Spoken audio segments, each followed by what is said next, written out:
শাইখুল হাদিস জাকারিয়া রহমাতুল্লাহ আলাইহি লিখেন, পৃথিবীর মানুষ শোনো, মুসা আলাইহিস সালাম বলেন আমি তাকায়া দেখি লোকটা জমিনে সিজদায় পড়ে জবান দিয়ে বারবার পড়ছে আলহামদুলিল্লাহ। আরো জোরে বলেন আলহামদুলিল্লাহ।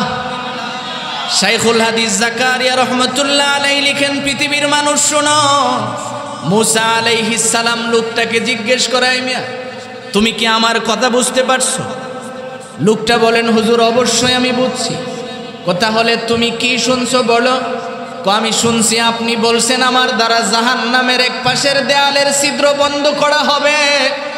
মুসা আলাইহিস সালাম কয়, তাহলে তুমি কি জানো জাহান্নাম আরামের জায়গা না কষ্টের জায়গা? লোকটা বলেন, অবশ্যই জানি জাহান্নাম হলো কষ্টের জায়গা। তাইলে তুমি আনন্দিত কেন হয়ে গেলে? এবার লোকটা মুস্কি হেসে দিয়া বলেন, হুজুর আমি চিন্তা করে দেখছি আমার মতো নাখান্দা মানুষের কথাই যে আল্লাহ জবাব দিয়েছে, এই জন্য আমি আনন্দে আত্মরা হয়ে আল্লাহর শুকরিয়া আদায় করছি। সুবহানাল্লাহ। এবার শাইখুল হাদিস জাকারিয়া রহমাতুল্লাহ আলাইহি লিখেন, পৃথিবীর মানুষ শোনো, ওই যে মানুষটা আল্লাহর শুকরিয়া আদায় করছে, রব্বুল আলামিন খুশি হয়ে তার হাত পাগুলি সঙ্গে সঙ্গে পরিপূর্ণ সুস্থ করে দিয়েছে। সুবহানাল্লাহ। এই জন্য আল্লাহ তাআলা বলেন, ওয়ালাউ আন্নামা ফিল আরদি মিন শাজারাতিন আকলাম ওয়াল বাহরু ইয়ামুদ্দুহু মিন বাদিহি সাবাতু আবহুরিম মা নাফিদাত কালিমাতুল্লাহ। আমার ভাইজান, আল্লাহ তাআলা বলেন, নবী আমার পৃথিবীর মানুষদেরকে জানায়া দেন, ওরা যেন একবার দুইবার আলহামদুলিল্লাহ পড়ার পরে এই কথা মনে না করে তাদের নিয়ামতের শুকরিয়া আদায় হয়ে গেছে। রব্বুল আলামিন কয়, নবী আপনি জানায়া দেন, গোটা পৃথিবীর যতগুলি গাছ আছে সমস্ত গাছগুলিকে যদি কেটে কেটে কলম বানাইয়া দেওয়া হয়, মানুষ এবং জিন জাতিকে যদি লিখার যোগ্যতা দান করা হয়, ওরা যদি এইভাবে আলহামদুলিল্লাহ শব্দের ব্যাখ্যা লিখতে শুরু করে, আল্লাহ তাআলা কয় পৃথিবীর যত পানি আছে সমস্ত পানি যদি কালি হয়ে যায়, সমস্ত গাছগুলি যদি কলম হয়ে যায়, মানুষ এবং জিন জাতিকে যদি লিখার যোগ্যতা দেওয়া হয়, ওরা যদি লিখতে শুরু করে, আল্লাহ তাআলা কয় সাবা আবহুরিম মা নাফিদাত কালিমাতুল্লাহ। নবী একবার দুইবার নয় 7 বার পর্যন্ত যোগ্যতা দিলেও দেখা যাবে কলম শেষ, কালি শেষ, কিন্তু আলহামদুলিল্লাহর ব্যাখ্যা লেখা শেষ হবে না। সুবহানাল্লাহ। আরো জোরে বলুন আল্লাহু আকবার। আরো জোরে বলুন লা ইলাহা ইল্লাল্লাহ। এই যে শব্দগুলি, এটা ছিল মুসলমানের মূল বিষয়বস্তু। কিন্তু আজকে আমার আপনার এমন অবস্থা হয়েছে, এই শব্দগুলি যখন আমরা পাঠ করি তখন মনে হয় যে খুব কষ্টে আছি, মনে হয় যে খুব বিপদে পড়ে আমি এই শব্দগুলি জবান থেকে বের করছি। আমার ভাইজান, এখন আসুন সরাসরি আমি আমার আয়াতের ভিতরে চলে যাই। আল্লাহ তাআলা কেন বললেন এই কোরআন তিলাওয়াত করার জন্য? তিলাওয়াতের দ্বারা আমাদের ফায়দা কি হবে? আল্লাহ রাব্বুল আলামিন এই আয়াতটার মধ্যে পূর্ণ একটা মেসেজ দিয়েছেন আমাদেরকে, যেই মেসেজটা আমাদেরকে জান্নাত পর্যন্ত যাওয়া সহজ করে দিবে। আমি আপনাদেরকে অনুরোধ করব যে আপনারা আরেকটু সামনে আসেন, আমার কাছাকাছি বসেন, আমি আপনাদের সাথে কথা বলবো, আপনারাও আমার সাথে কথা বলবেন। কারণ আমি কিন্তু ইজাতের মৌলবি না যে আমারে লাগাইয়া দিয়ে আপনারা বয়ে বয়ে ঘুমের সাধনা করবেন, এই চিন্তা ভুলেও করেন। আমার সাথে আপনারা কথা বলতে হবে, আমিও কথা বলবো, আপনারাও আমার সাথে কথা বলবেন, তাহলে আমি বুঝবো যে আপনারা আমার কথাগুলি বুঝতেছেন। আলহামদুলিল্লাহ, পরিবেশ আলহামদুলিল্লাহ অনেক সুন্দর হয়েছে। বাস এখন আর এদিক সেদিক দরকার নাই, সরাসরি আমার দিকে।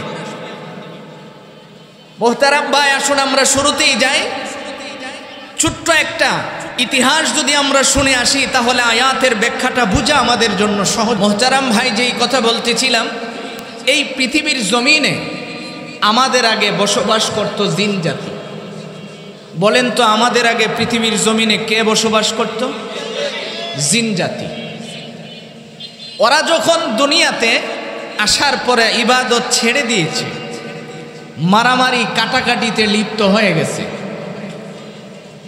এই পরিস্থিতিতে ফেরেশতারা আল্লাহ তাআলার কাছে অভিযোগ করলেন, আল্লাহ আপনি যে জিনজাতিকে বানিয়েছেন তারা তো আপনার ইবাদত করে না, কাজী এদেরকে দুনিয়াতে রাখার কোনো দরকার নাই। আল্লাহ তাআলা ফেরেশতাদেরকে বললেন, যাও তোমরা দুনিয়াতে যাও, যায়া জিনজাতিকে দুনিয়ার থেকে তাড়াইয়া দিয়ে দুনিয়াটাকে পবিত্র করে ফেল। ফেরেশতারা জিজ্ঞেস করলো, আল্লাহ কোথায় তাড়াবো? রব্বুল আলামিন দুইটা জায়গার কথা বললেন, এক হলো আরব সাগরের ওই পারে, আরেক হলো আরব দেশের বড় বড় পাহাড়ের চূড়ায়। এই দুই জায়গায় জিন জাতিকে তাড়িয়ে দিয়ে আসো, জমিনটাকে পরিষ্কার করে আসো।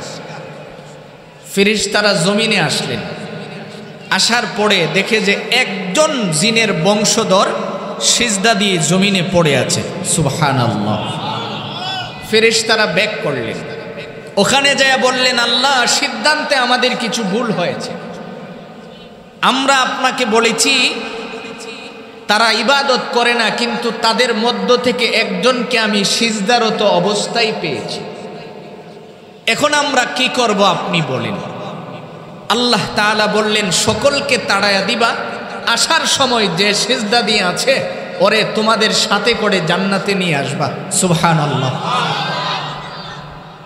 তাহলে আমরা যদি এইটুকুন কথা বুঝি তো জবাব দিবেন, জিন্নাতের একজন বংশধর জান্নাতে গেলেন কিসের মাধ্যমে?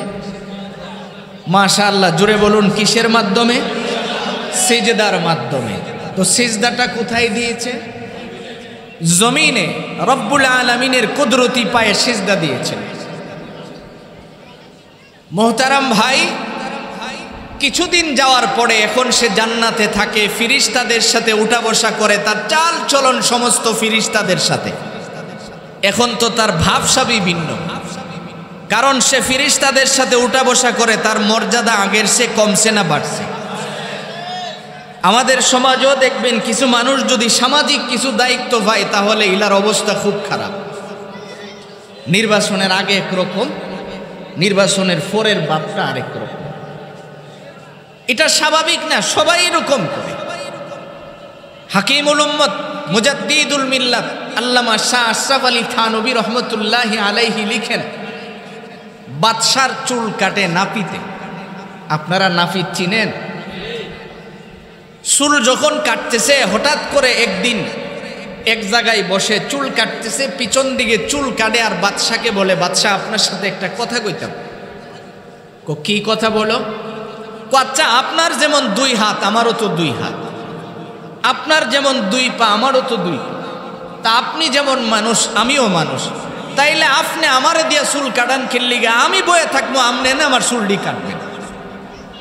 এখন বলেন তো বাদশা খুশি হয়েছে না বেজার হয়েছে?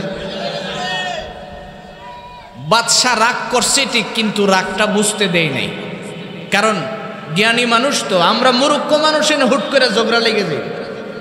আচ্ছা, আমার মতো ব্যক্তি যদি একজন রিক্সার ড্রাইভার যিনি রিক্সা চালান ওনার সাথে ঝগড়া করি, তাহলে ইজ্জত কার কমবে? হ্যাঁ, আমার কমবে। তা আমি তো এটা বুঝি না, আমি হুট করে লেগে পড়ি। আমরা বুঝি কি, আমাদের সার্থকতা এটার ভিতরেই বুঝি যে সারা জীবন পরিশ্রম করে সুন্দর একখান বিল্ডিং বানাইলাম, মনে করছি যে এটাই বুঝি আমার জীবনের সার্থকতা। বাদশা এই কথাটা শোনার পরে ওনার মাইন্ডে খুব লাগছে। লাগার পরে উজিরকে যায় বলল, উজির আজকে তো আমি রীতিমতো বেইজ্জত হয়েছি। আমার নাফিত আমারে কয় আমি নাকি ওর চুল কাটতাম। কেমন কথাটা? নাফিত এই কথা শোনার পরে বাদশা যখন গড়ে গিয়ে উজিরকে বলল, উজির বললেন, আপনি টেনশন নিয়েন না, আমি দেখতেছি। পরের শুক্রবারে বাদশা যখন তার চুল কাটতে হয়, জায়গাটা একটু পরিবর্তন করে নাফিতরে দিয়ে চুল কাটালেন। এদিন আর নাফিত কোনো কথা বলেন নাই। উজির জিজ্ঞেস করে, স্যার আজকে যে চুল কাটছে নাফিত কিছু কইছে না? তো পরের সপ্তাহ আবার চুল কাটার সময় আবার আগের জায়গায় বসাইছে। তো ঠিক ওই দিন আবার সেম কথা বলতেছি। সে দাঁড়ায় এক বাদশা, খামখেয়ালি করে লাভ নাই, আগামী সপ্তাহ থেকে আমার চুলটি আপনি কাটটা দিয়েন, কারণ আপনার আর আমার মধ্যে তো বেশি পার্থক্য নাই। এবার যখন উজিরের কাছে যায় বলল, উজির বললেন ঠিক আছে আগামীকাল আমি দেখব বিষয়টা কি হয়েছে। পরের দিন বাদশাহ যেই জায়গায় বসে চুল কাটছে এই জায়গার মাটি খনন করেছেন। খনন করে দেখে মাটির নিচে একটা সোনার কলস আছে। এটা বের করে উজির বললেন, বাদশাহ আসলে তো নাফিতের দোষ না, দোষ তো হলো স্বর্ণের কলসের। কারণ এই স্বর্ণের উপরে যে নাফিত দাঁড়াইছে, ও যে নাফিত এই কথাটা ভুলে গেছে, সে মনে করছে আমি বাদশাহ। তো আমাদের দেশের চেয়ারগুলির দোষ এটা, যে কেউ যে কোনো চেয়ারে বসে এর বাপটা এমন হয় যে স্বয়ং জিবরাইলও মনে হয় এর সাথে পারত, এমন একটা ভাববে।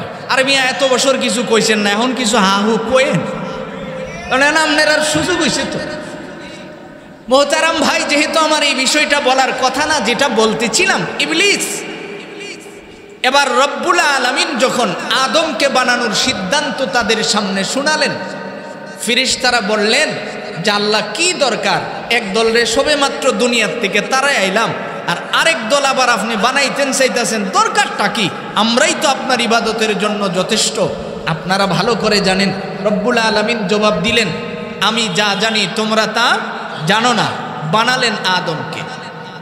বানানোর পরে সাইয়্যিদিনা আদমকে দুনিয়ার সমস্ত কিছুর জ্ঞান ওনার মাথায় দিয়ে দিলেন আল্লাহ। ফেরেশতাদেরকে বললেন, দুনিয়ার দুই একটা ফলের নাম বলো। ফেরেশতারা মুস্কি হেসে দিয়া কো, আল্লাহ ফল কারে কয় এটাই তো জানি না, নাম তো অনেক পরে, ফল যে কাকে বলে এটাই তো জানি না। এবার আদমকে জিজ্ঞেস করা হলো, আদম আপনি বলুন তো। সাইয়েদনা আদম মুহূর্তের ভিতরে হাজার হাজার দুনিয়ার জিনিসের নাম বললেন। সুবহানাল্লাহ। ফেরেশতাদেরকে বললেন, আদম যেহেতু তোমাদেরকে শ্রেষ্ঠ, তোমাদের থেকে দুনিয়ার সব কিছু বলতে পারে, তোমরা কিছুই পারো না, সিজদা করো। যেই সিজদা করতে বলছে সমস্ত ফেরেশতারা করেছেন কোনো কথা ছাড়া। কেবল একজন উনি বলেন, আল্লাহ আমার একটু প্রশ্ন আছে। আল্লাহ তাআলা বলেন, বলছি সিজদা করতে, এখন প্রশ্নের দরকার কি? কোনা আমার একটু বুঝার দরকার, আমারে কি দিয়া বানাইছেন? আল্লাহ তাআলা বলেন, আগুন দিয়া। তাইলে আদম রে কি দিয়া বানাইছেন? মাটি দিয়া। আদম রে যদি আগুন দিয়া বানান, মাটি দিয়া বানান, আর আমাকে যদি আগুন দিয়ে বানান, আপনি কি জানেন মাটি আর আগুনের মধ্যে কতটুকুন পার্থক্য? আচ্ছা আপনি বলুন তো, আল্লাহ তাআলা কি জানেন না? ওই অজিগায় যে আপনি কি জানেন মাটি আর আগুনের মধ্যে কত পার্থক্য? আল্লাহ তাআলা বলেন, তুমি কি পার্থক্য বুঝছো আমাকে বলো। আগুনের কাজ জমিনে দড়াইয়া দিলে উপর দিকে যায়, মাটির কাজ যত উপরেই মারে নিচে যায়। আল্লাহ তাআলা কই, তো আমারে কি বুঝাইতে চাও? বুঝাইতাম চাইতাছি যে আমি হইলাম আগুনের তৈয়ার, আমারে এনে আদমে উল্টা সিজদা দিব, আপনি উল্টা কথা কিল্লিগা কইলেন। আল্লাহ তাআলা কো, ফাখরুজ, বের হয়ে যা। জান্নাত থেকে অভিশপ্ত হয়ে ইবলিস হয়ে বের হয়েছে। এতটুকুনের কথা বুঝলে এখন বলেন তো, যে ইবলিসের মূল যে নায়ক, তাদের যে মূল বংশধর, তার নাম জিন্নাত। বলেন কি? শয়তান কার বংশধর? জোরে বলেন, কার বংশধর? জিনের বংশধর। এই কথাটা এই জন্য বলেছি, সামনের কথা বোঝা খুব সহজ হবে। যেই মাত্র এই কথা বলছে, আল্লাহ জান্নাত থেকে বের করে দিছে। এবার জান্নাত থেকে বেরোয়া জান্নাতের দরজার সামনে আমরার দেশের মেম্বাররা নির্বাচনের আগে যেইভাবে আমরার কাছে আয়া কয় যে আপনি একটা ভোট দিয়া আপনার খাদিম হিসাবে আমারে সুযোগ দিবেন। আপনার দেশে এই কথা কয়নি না? কয় যে আমারে মেম্বার বানাইবেন, আপনার 50 টাকার জন্ম নিবন্ধন 1850 টাকা দিয়ে নিবেন, এই কথা কয়? বলে যে আপনারা আমাকে একটু খেদমত করার সুযোগ দিবেন কইয়া আপনার কাছে আয়া নেই। তো ইবলিস আল্লাহর সামনে খুব নরম হইয়া জান্নাতের বাহিরে দাঁড়ায়, আল্লাহ আমার একটা কথা আছে। আল্লাহ তাআলা কই, কি কথা? আমার হায়াতটা যদি একটু কিয়ামত পর্যন্ত দিয়া দিতেন। আল্লাহ তাআলা বলেন, যাও তোমারে দিলাম। এই কথাটা যখন বলছে, এখন সে চিন্তা করছে একটা জিনিস তো পাইছি, কিয়ামত পর্যন্ত তো হায়াতটা পাইছি, এবার আল্লাহ আমার আরেকটু কথা আছে। আল্লাহ তাআলা বলেন, তুমি না একটু আগে বলছো একটা কথা, এখন দেখো আরেকটু কথা কোনা আরেকটু। আল্লাহ তাআলা বলেন, কি চাও বলো? আমাকে আপনি একটা সুযোগ করে দিবেন, আমি যেন দূর থেকে মানুষকে ধোঁকা দিতে পারি, আমি যেন তাদেরকে দেখি, তারা যেন আমারে না দেখে। আল্লাহ তাআলা বলেন, যাও দিলাম। আমি আয়াতগুলি বলতে গেলে অনেক সময় লাগবে, আমি সংক্ষেপ করে শোনাচ্ছি আমার ভাই। এবার কো আল্লাহ আমার শেষ কথা, এরপরে আর একটা কথাও কইতে। আল্লাহ তাআলা কই কি শেষ কথা? কো আমি যেন মানুষের রোগে রোগে চলতে পারি, আমার এই সুযোগটা দিন। আল্লাহ তাআলা কই দিলাম। এই তিনটা জিনিস পাওয়ার পরে এবার ইবলিস একটা মুস্কি হাসি দিছে, দিয়া কো আল্লাহ আমি তোমার সামনে দাঁড়ায় স্পষ্ট করে কয়ে গেলাম, আদমের একটা সন্তান রেও আমি জান্নাতের কাছেও আসতে দিব না। জোরে কোন নাউজুবিল্লাহ। আল্লাহ তাআলা জিগাই তুই ওভার শিওর কেমনে যে আদমের সন্তান একজনও জান্নাতে আসতে পারবে না, তুমি ওভার শিওরটা হইলা কিভাবে? এবার সে আল্লাহর সামনে দাঁড়ায় ওয়াকালা লা আত্তাখিদান্না মিন ইবাদিকা নাসিবাম মাফরুদা ওয়ালা উদিল্লান্নাহুম ওয়ালা উমান্নিয়ান্নাহুম ওয়ালা আমুরান্নাহুম ফালায়ুবাত্তিকুন্না আযানাল আনআম ওয়ালা আমুরান্নাহুম ফালায়ুগাইরুন্না খালকাল্লাহ ওয়ামান ইয়াত্তাখিদিশ শাইতানা ওয়ালিয়াম মিন দুনিল্লাহি ফাকাদ খাসিরা খুসরানাম মুবিনা ইয়াইদুহুম ওয়া ইউমান্নিহিম ওয়ামা ইয়াইদুহুমুশ শাইতানু ইল্লা গুরুরা উলাইকা মাওয়াহুম জাহান্নাম ওয়ালা ইয়াজিদুনা আনহা মাহিসা। আমার ভাইজান ইবলিস আল্লাহর সামনে দাঁড়ায় কয়, আয় মালিক, যেই মানুষগুলির কারণে আমি চিরস্থায়ী জাহান্নামী হয়ে গেলাম, ওই মানুষগুলিকে আমি কিন্তু আমার দলেই নিয়ে নিব। রব্বুল আলামিন কয় তোর নিবা যে কেমনে নিবা? ইবলিস কয় ওয়ালা উদিল্লান্নাহুম, এক নম্বরে আমি তাদেরকে ধোঁকা দিব। কি দিব? জোরে বলুন, কি দিবে? ধোঁকা দিবে। দুই নম্বরে কয় যে আমি তারে দুনিয়ার আশা দিয়া তার হৃদয়টা ভরা দিব। শাস্টলে বয়ে রইছে বেটা, চা খাইতেছে, যাইতার বা ওয়াজ তো শেষ হইছে না, আরো তো দুইজন রয়ে গেছে। আরেকজন যখন আয়ে পড়বো কইব অসুবিধা নাই তো, দুয়ার আগে গেলেই শেষ বালা যার সব বালা তার। শেষে কইব ওই মিয়া আর যায়া কিতা করে, ওয়াজ তো শেষ হই। আচ্ছা আপনারা বলুন তো যে যারা শাস্টলে বয়ে ওয়াজ শুনে এরা কি সবগুলি শুনতে পারতেছে? আপনারা রাগ করতেছেন? সব কি শুনতে পারতেছে? সম্ভব না। কিল্লিগা সম্ভব না জানেন? একটা দৃষ্টান্ত দিলে খুব সহজে বুঝবেন। শাস্টলে বয়া চাও খায়, ওয়াজও শুনে, একসাথে কি সাইর কাম করা সম্ভব? কোনোদিন সম্ভব? শাস্টলে বই বয়ান করতেছেন, উজু ছাড়া তায়াম্মুম করে নামাজ আদায় করা যায়, বাস এইটুকুন শুনছে। শোনার পরে গল্প গুজবে লেগে গেছে। রাত্রেবেলা বাড়িতে গিয়ে বেচারা শুইছে, শোয়ার পরে মনে হয়েছে যে জুম্মার নামাজের সময় আমাদের খতিব সাহেব হুজুর কত চমৎকার করে বলছেন তাহাজ্জুদের নামাজ পড়ে আল্লাহর কাছে যা চাই তাই পাওয়া যায়। আর আজকে যেহেতু মাহমুদুল হাসান সাহেব কইল যে নামাজ পড়লে উজুও লাগে না, তায়াম্মুম করে নামাজ পড়ন যা, তাইলে আর তাহাজ্জুদ পড়তে অসুবিধা কি? ঘুম থেকে উঠছে, উঠার পরে এখন পাকঘরে ঢুকছে। পাকঘরে যে পাতিলগুলি থাকে, এই পাতিলগুলি কালো থাকে না দলা থাকে? দুই হাত যখন বসা দিছে কেমন হইছে? দুই সাবাত যখন মারছে একবারে চেহারার ডিজাইনই তো পাল্টে গেছে। রাতের বেলা 3টার সময় যখন চেহারা তেমনি মোড় দিয়া ঘরে ঢুকতেছে, ও তো আর দেখছে না কি হইছে, ঢুকতেছে। তার স্ত্রী চিন্তা করে আমরা ঘরের তাই তো অত কালা না, এই যে এটা আইতাছে কি হইব, মনে মনে সিদ্ধান্ত নিছে নিশ্চয়ই এটা ভূত হবে। আর ভূত তাড়াইতে গেলে ঝাড়ুর কাম লাগে। ঝাড়ুলে যখন দৌড়ানি দিছে, দৌড়তে দৌড়তে যাইয়া ফুসকুনিত ফোরছে, ফইরা সুবা টুবা খাইয়া উঠটা কো আল্লাহ চাইছিলাম না উজু করতাম, তুমি দি গোসল সহ করাইয়া দিল। তো যারা শাস্টলো বয়া ওয়াজ শুনে অর্ধেক বুঝবে তো অর্ধেক বুঝবে না, এরা কি আমল করতে পারবে? কথা বলেন, আমল সম্ভব? একমাত্র আমল যদি করতে হয় তাহলে এই জায়গায় বোন লাগবে আর সামনাসামনি বৈশা কথাগুলি শুনতে হবে। যদি আপনি শুনেন তাহলে আপনার হৃদয়ে যদি ঢুকে তারপরে না আপনি মানতেন। এই জন্য আসুন আমার ভাই যেই কথা বলতেছিলাম, ইবলিস আল্লাহ তাআলার সামনে বলছে যে আমি মানুষগুলিকে ধোঁকা দিব, 2 নম্বরে তাদেরকে দুনিয়ার আশা দিয়ে হৃদয় ভরা দিব। ইবাদত করতে চাইলে আমি বলবো না আর লম্বা হায়াত পাইবা, করতার বা জীবনে এত তাড়াতাড়ি মুলুবি হয়ে গেলে হইতো না তো, আর হুজুররার কাম হইতই তা কোন কই বই সব কথা কইলেই কি মানন লাগবো। এইরকম করে করে মানুষগুলিকে ইবাদতের কাছ থেকে দূরে রাখে। এই এলাকার মানুষ যদি হাজারো চেষ্টা করে আগামীকাল এখানে এইভাবে বসানো কি সম্ভব? যেই পরিমাণের মানুষ বাইরে দাঁড়ায় রয়েছে, শ্বাসটলো বয়ে রয়েছে, চা খাইতেছে আর ওয়াজ বিশ্লেষণ করে, চিন্তা করে যে হাজাম উত্তর।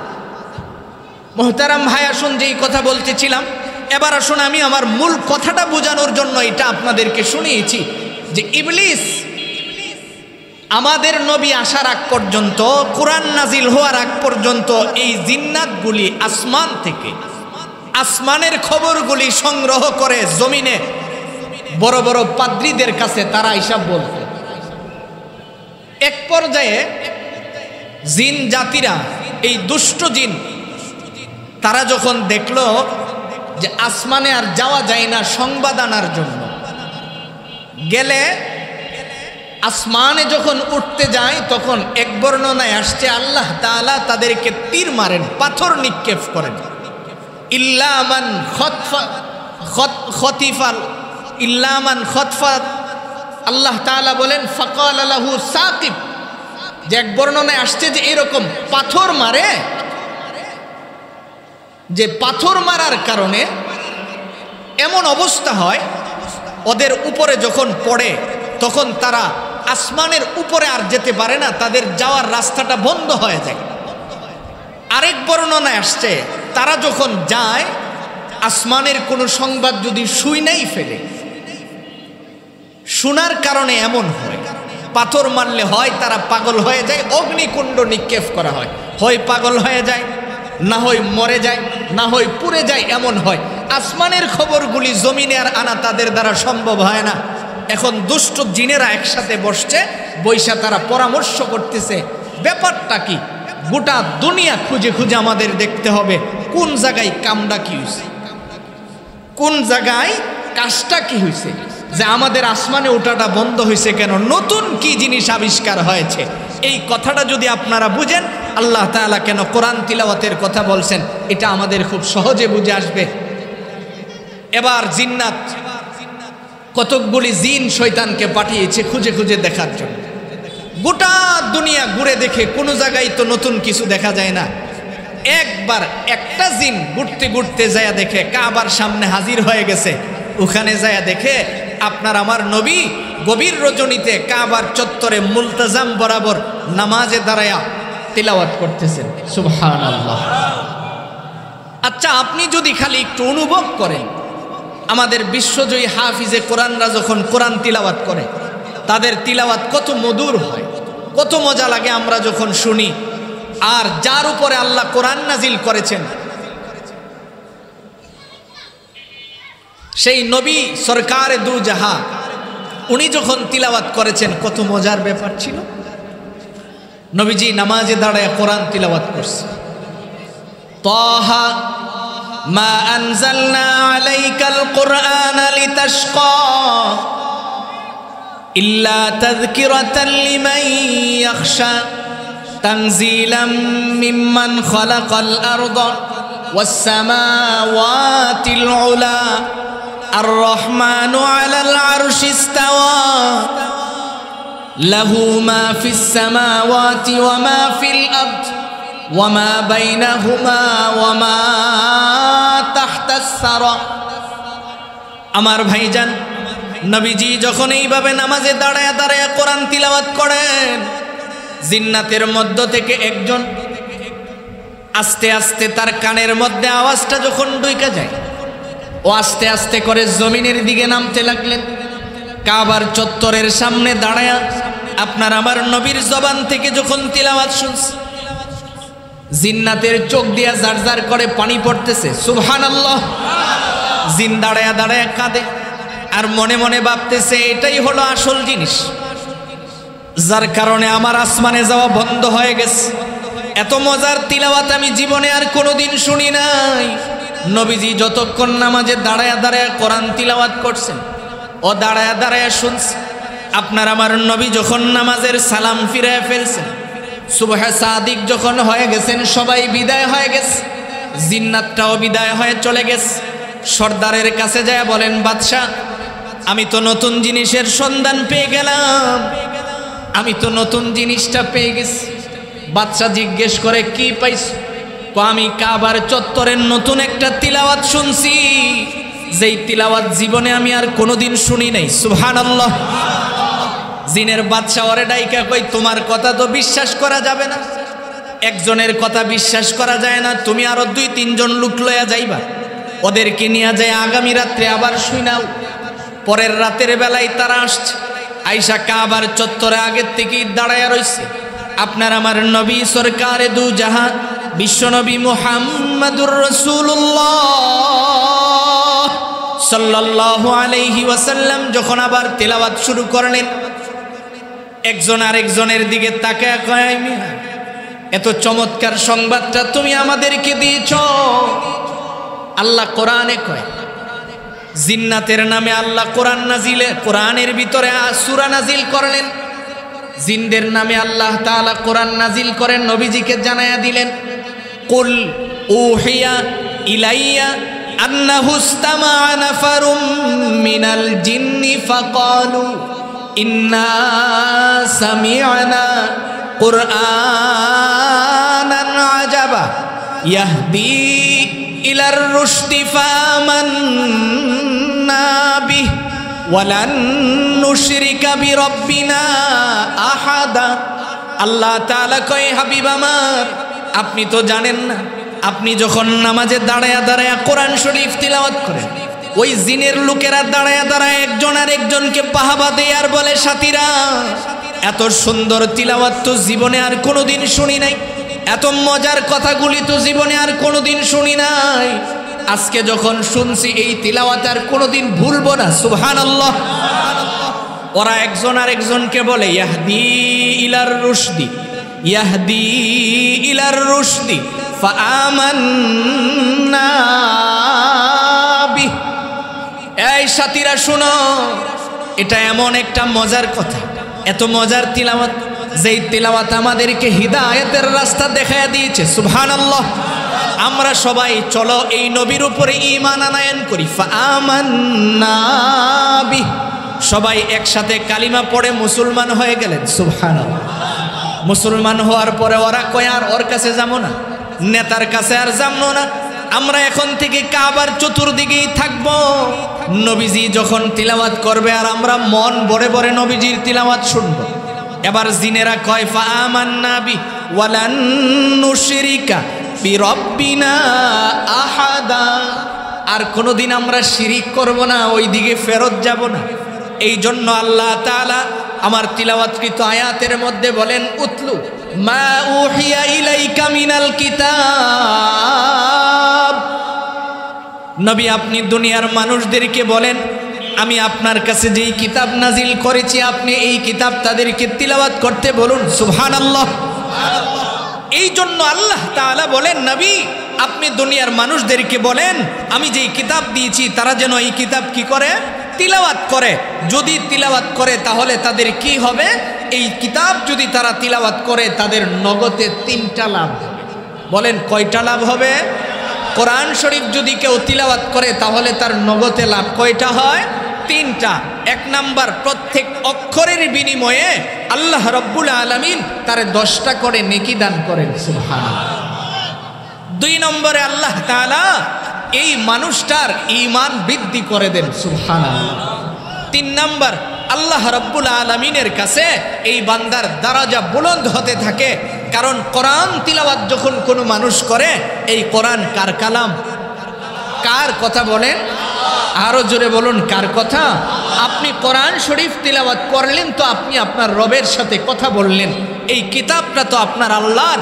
এই জন্য কোরআন শরীফ যখন মানুষ তিলাওয়াত করে, আপনি পরীক্ষা করে দেখেন, খুব পেরেশানিতে আছেন, খুব পেরেশানি আপনাকে চাপ দিয়ে ধরে রাখছে, খুব ব্যস্ততার ভিতরে আছেন, কোনো বিষয়ে শান্তি পাচ্ছেন না, কিন্তু আপনি কোরআন থেকে যদি তিলাওয়াত করতে থাকেন, এই কোরআন শরীফ যদি আপনি তিলাওয়াত করেন, নবীজি বলেন যে কোরআন তিলাওয়াতের দ্বারা বান্দার হৃদয়ে প্রশান্তি আল্লাহ তাআলা ঢেলে দেন।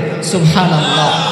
আল্লাহ তাআলা ওই বান্দার দিকে সরাসরি রহমতের নজর দিয়ে তাকাতে থাকেন। আমার দিকে যদি আল্লাহ তাআলা রহমতের নজর দিয়ে তাকায়া যান, আমার আর কোনো অসুবিধা থাকে? জোরে বলুন, থাকে? আল্লাহ যার দিকে রহমতের নজর দেন, তার কি আর কোনো প্রকারের অশান্তি থাকতে পারে? এবার আসুন একটা বিষয় সুরাহা করি। আমাদের সমাজে অনেকেই তো বলে যে কোরআন শরীফ না বুঝে তিলাওয়াত করলে কোনো লাভ নাই। আমি আপনাদেরকে বলি ভাই, কোরআন শরীফের ভিতরে অনেকগুলি সূরার শুরুতে আলিফ লাম মিম, আলিফ লাম র এই ধরনের অক্ষর আছে কিনা? এই অক্ষরগুলিকে তাফসীরের ভাষায় হরফুল মুকাত্তাআত বলা হয়। কেন বলা হয়? যে আমরা যখন মুফাসসিরিন কিরাম তার ব্যাখ্যা করেন, তাফসীর করেন, তখন এই আয়াতগুলি যখন সামনে এসে যায়, তখন বলে ওয়াল্লাহু আ'লাম, যে এই আয়াতের অর্থগুলি কে জানেন? আল্লাহ জানেন। তাহলে আলিফ লাম মিমের অর্থ যদি কোনো মুফাসসির করে নাই, তাহলে জিনারা আমাদেরকে বলে যে কোরআন না বুঝা পড়লে সওয়াব নাই, তো ওরা এই শব্দগুলি পড়ে কিনা? বলেন, কোরআন শরীফ পড়তে হলে এই শব্দগুলি পড়া লাগে কিনা? তো ওরা যদি পড়ে, ওরা কি বুঝা পড়ে? এইগুলির তো কোনো অর্থই নাই, কারণ অর্থ তো কেউ করেই নাই, কোনো মুফাসসির তো এর অর্থ বলেই নাই। তাহলে এরা অর্থ না জেনে তারা যদি পড়ে, তো তারা পড়ে গেলে। যদি কেউ বলে যে কোরআন না বুঝা পড়লে সওয়াব নাই, আমনে তারে সুন্দর করে জিগাইবেন, ভাই আমার এত বেশি বুঝার দরকার নাই, আমি সাধারণ মানুষ, আমনে যে অত অর্থ বুঝুন না হইসুন, তো দয়া করে আমার আলিফ লাম মিমের অর্থটা কি তা এটা কয়া দিন। তাইলেই দেখবেন উনি আর সামনে বাড়া ওনার দ্বারা সম্ভব। এই জন্যে আমার ভাই, যেই কথাটা বলতেছিলাম, আল্লাহ তাআলা বলেন আমি কোরআন দিলাম, আপনি কোরআনকে কি করেন? তিলাওয়াত করেন। বলেন, কি করেন? তিলাওয়াত যদি করেন, 2 নম্বরে যায় আপনি পাবেন কি পাবেন? আল্লাহ তাআলা কয় ওয়া আকিমিস সালাহ। এই কোরআনের ভিতরে আপনি যখন তিলাওয়াত করবেন, তখন পাবেন যে আপনি নামাজ আদায় করেন। কি আদায় করেন? বলেন, কি আদায় করেন? নামাজ। কোরআন যদি আপনি না পড়েন, তো আপনি নামাজ পাবেন কি? এই জন্য আল্লাহ তাআলা কয় ইন্নাস সালাতা তানহা আনিল ফাহশাই ওয়াল মুনকার। নিশ্চয়ই নামাজ নামাজি ব্যক্তিকে দুনিয়ার সমস্ত প্রকারের খারাপ কাজ থেকে কি করে? বাঁচায় রাখে। এই কথাটা কে বলছেন? আল্লাহ বলছেন। তাহলে আমাদের মসজিদে জুতা চুরি হয় কেন? মসজিদে সিসি ক্যামেরা কেন লাগায় রাখুন লাগে? এটা আরো সহজে বুঝবেন। একটা দৃষ্টান্ত দিলে সহজ হবে। জুতা চুরির যদি ধরা খায়, স্বর্ণ চুরির যেই বিচার হয়, এর সে ডাবল বিচার হয়। কথা বলুন, ঠিক কিনা? কারণ এটা তো পাবলিকের মাইর।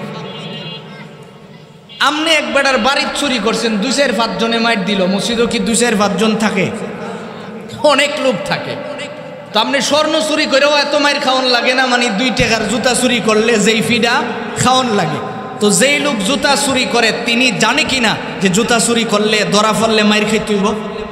জানে কিনা? বলেন, জানে কিনা? তো জুতা চুরি করতো কেন গেছে? কারণ পেটের বয়ের কারণে ফিডের বই কি করছে? ভুলা গেছে। বলেন, মানে ক্ষুধার ভয়ের কারণে ফিডের বই কি করছে?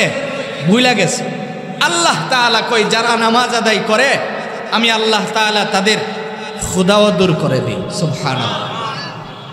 ফিডের বইও দূর করে দিই, ফেডের বইও দূর করে দিই। কিভাবে করেন? এই কথাটা একটু ভালো করে বুঝেন। আল্লাহ তাআলা কোরআনে কারিমার আরেক আয়াতে বলেন, রসুল আপনি কাবার মানুষগুলিকে, মক্কার মানুষগুলিকে আঙ্গুল দিয়া দেখায়া দেখায়া বলেন, ফালিয়াবুদু রাব্ব হাদাল বাইত। এই ঘরের মালিকের ইবাদত করো। কোন ঘর? মানে কাবা ঘর দেখায়া দেখায়া বলছে এই ঘরের মালিকের ইবাদত করো। যদি করো তো কি লাভ হবে? আল্লাহ তাআলা কয় আল্লাযী আত'আমাহুম মিন জু' ওয়া আমানাহুম মিন খাউফ। রব্বুল আলামিন কয়, 1 নম্বরে তোমাদের ক্ষুধার জিম্মাদারি আমি নিলাম। ক্ষুধার্ত হইবা তো রিজিক দিব আমি আল্লাহ। সুবহানাল্লাহ। রিজিক কে দিবেন? আরো জোরে বলুন, রিজিক কে দেন? আল্লাহ তাআলা। কিভাবে রিজিক দিবেন আপনি কি জানেন? আপনি তো জানার কোনো সুযোগ নেই।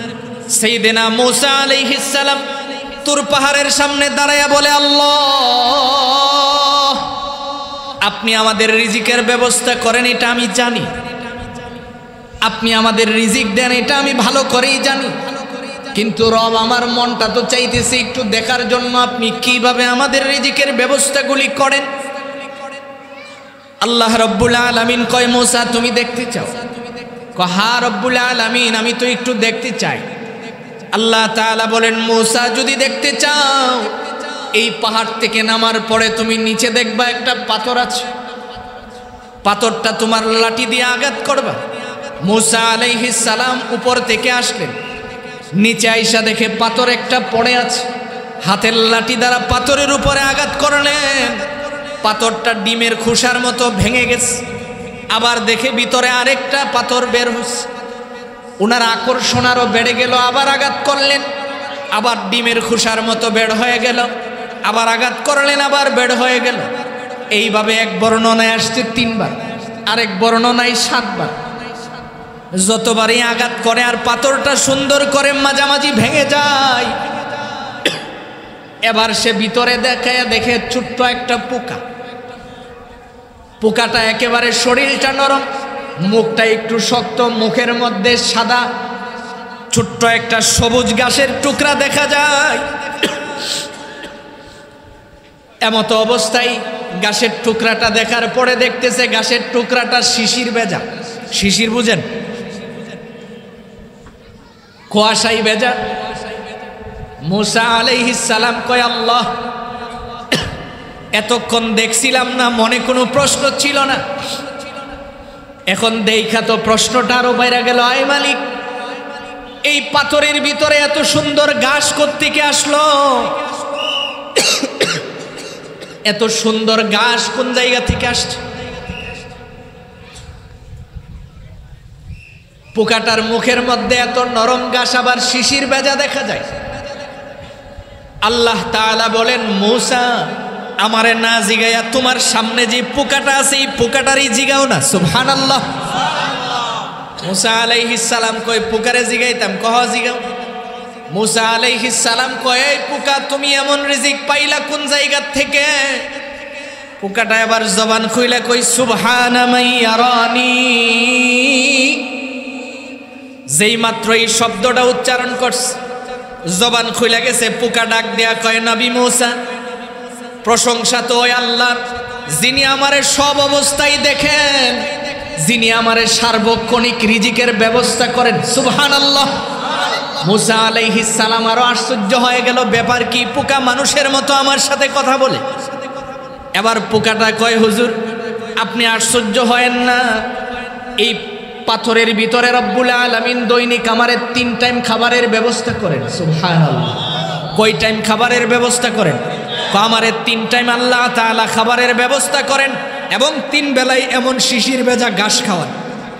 সুবহানাল্লাহ। আপনি চিন্তা করে দেখেন। এই জন্য আল্লাহ তাআলা কয়, নবী আপনি দুনিয়ার মানুষদেরকে বলেন, যারা নামাজ আদায় করে তাদের রিজিকের ব্যবস্থা কে করেন? আল্লাহ তাআলা করেন। হুজুরকে নিয়ে আসতে আমার কষ্ট হচ্ছে। মোহতারাম ভাই, আমি আসলে খুব অসুস্থ, আমার ঠান্ডা, খুব জ্বর। তো এতক্ষণ যে কথা বলছি আমার কষ্ট হয়েছে না, এখন কিন্তু মানে কাশি উঠতেছে, বোঝা গেল ঠান্ডাটা ছাপতেছে, ঘামছে তো এই জন্য ঠান্ডাটা ছাইবা গেছে, সামনে বাড়া যাবে না। হুজুর আসতে যেই সময় লাগে, আমি শুধু এই কথাটাই আপনাদেরকে বুঝাইতে চেষ্টা করছি যে আল্লাহ তাআলা আমাদেরকে বলেন যে নবী আমি আপনাকে এই কথাটা স্পষ্ট শোনায়া দিলাম, আপনি আপনার উম্মতদেরকে বলেন তারা যেন কি করে? কোরআন শরীফ তিলাওয়াত করে। বলুন, আমরা স্পষ্ট আজকে বুঝলাম আমরা কি করব? কোরআন তিলাওয়াত করব। কত টাইম তিলাওয়াত করব? দৈনিক যতটুকুন সুযোগ পাই। পারবো না ইনশাআল্লাহ? যতটুকুন সুযোগ পাই। কোরআনের তিলাওয়াতের দ্বারা মানুষের জীবনের পরিবর্তন হয়। আমার স্বাস্থ্য কুলাইলে আমি আপনাদেরকে এই ব্যাপারে আরো অনেকগুলি দৃষ্টান্তের মাধ্যমে বুঝিয়ে বলতাম। তো ভাঙাচুরা যেই কথাগুলি বুঝাইতে চেষ্টা করছি, কোরআনের তিলাওয়াতের দ্বারা কি হয় বলুন, কি হয়? 1 নাম্বার, একটা অক্ষরের বিনিময়ে আল্লাহ কয়টা নেকি দেন? 10টা নেকি দেন। 2 নাম্বার, রব্বুল আলামিন এই বান্দাকে কি করেন বলেন, ভুলে গেছেন? আল্লাহ রব্বুল আলামিন এই বান্দার দিকে তার ঈমানকে বৃদ্ধি করে দেন। কোরআন তিলাওয়াতের মাধ্যমে ঈমান কি হয়? বৃদ্ধি হয়। কারণ আল্লাহ কোরআনে বলছেন, ওয়া ইযা তুলিয়াত আলাইহিম আয়াতুহু যাদাতহুম ঈমানা। কোনো মানুষ যখন কোরআন তিলাওয়াত করে তখন তার ঈমান বৃদ্ধি পায়। আচ্ছা আপনি বলুন, ঈমান বৃদ্ধি পাওয়ার অর্থ কি? যে ঈমান বড় হইব, 1 হাত লম্বা হয়। সহজে বুঝবেন, এটা কি? মোবাইল। কি এটা বলেন? কি এটা? চার্জ দিতে হয় কি না? চার্জ দিলে কি মোবাইল মোটা হয়ে যায়? জায়গাতেই থাকে তো, মোটাও হয় না, বড়ও হয় না, তো কি হয়? চার্জ হলে মোবাইলটা ভালো চলে, ঠিক না? তো ঈমান যখন বৃদ্ধি পায় তখন মানুষ ইবাদত করতে মজা পায়। ইবাদত করতে কি পায়? মজা পায়। এই জন্যে আল্লাহ রব্বুল আলামিন যেন আমাদেরকে বেশি বেশি করে কোরআন তিলাওয়াত করার তৌফিক দান করুন।